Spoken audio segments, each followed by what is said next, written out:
the interaction of cognition and emotion has been developed by pen reading as the PRI, and the detective game developed by one of the members of the PRI, Lee Crowley originally, tells the kids that they're going to help the detective solve the problem. This is modeled on the standard PSSA test, which was very closely studied in order to replicate cases. And here we have the couple of questions from the detective game for dealing with Zeke.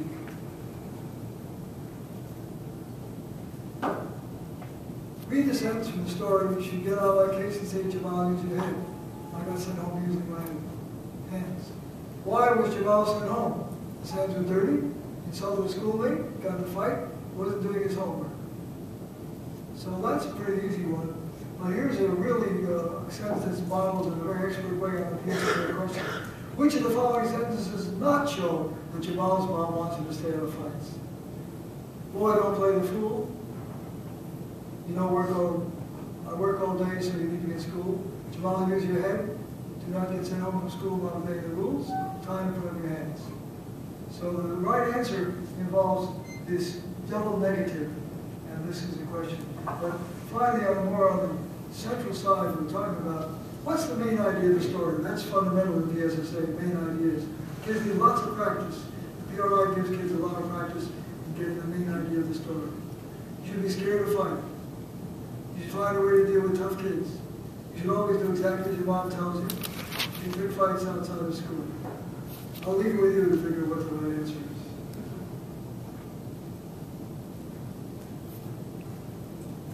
This is some of the results in a very large-scale application of the Green Road, the Chester Community Charter School, about 2,000 kids.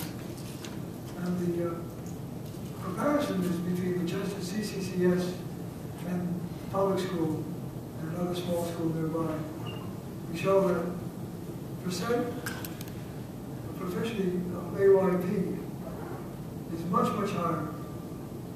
And I think that there's no doubt that our program contributes considerably to it. In fact, the Chester Community Charter School made AYP when none of the other schools were coming close. So that's encouraging. But I want to return to an excerpt from one of the children we interviewed, as you heard before, Latasha.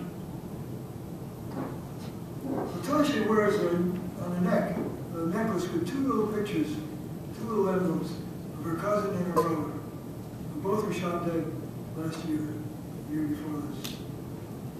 And the question came up, did you ever get in a fight any bigger than you? And we got after fight. Remember, she was the person who was always engaged in fighting.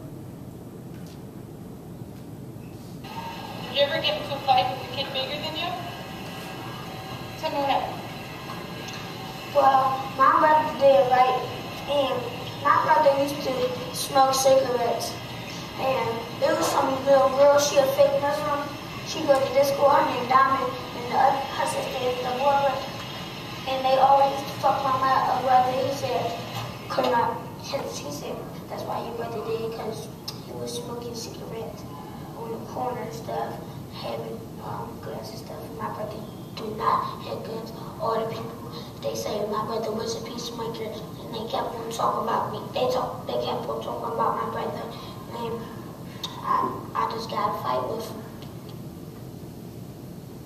So the school says to Latasha,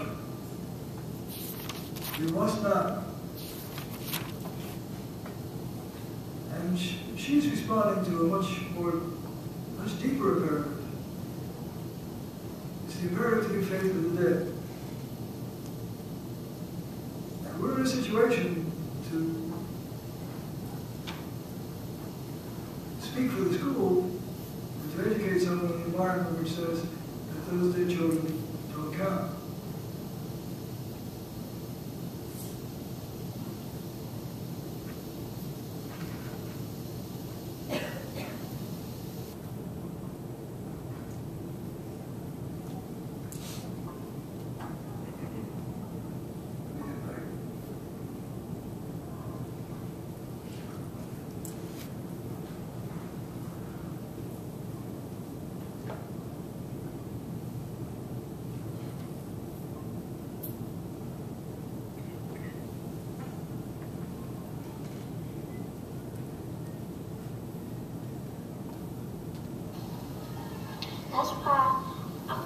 in some other, not other world, but I want to be in some other country. Because around my way,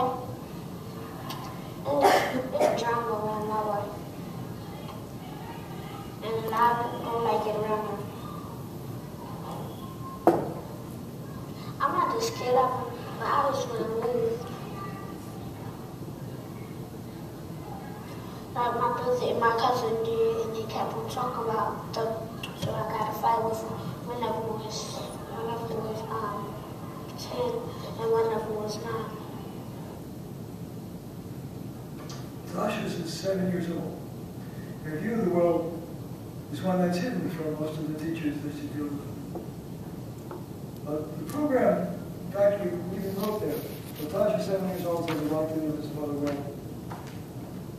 The program that we've developed has many facets, and students are continuing building new facets to improve comprehension, to solve problems of all kinds. But the reason I'm taking the time to read these stories is that the central emotions of anger, fear, frustration, despair are what are riding high in our classrooms. And the stories and proverbs we wrote have said to children, these are stories about kids like you. And you don't have to become a completely different person to learn to read. You can be yourself. It's sometimes called high text-to-self realization. But as I said at the beginning,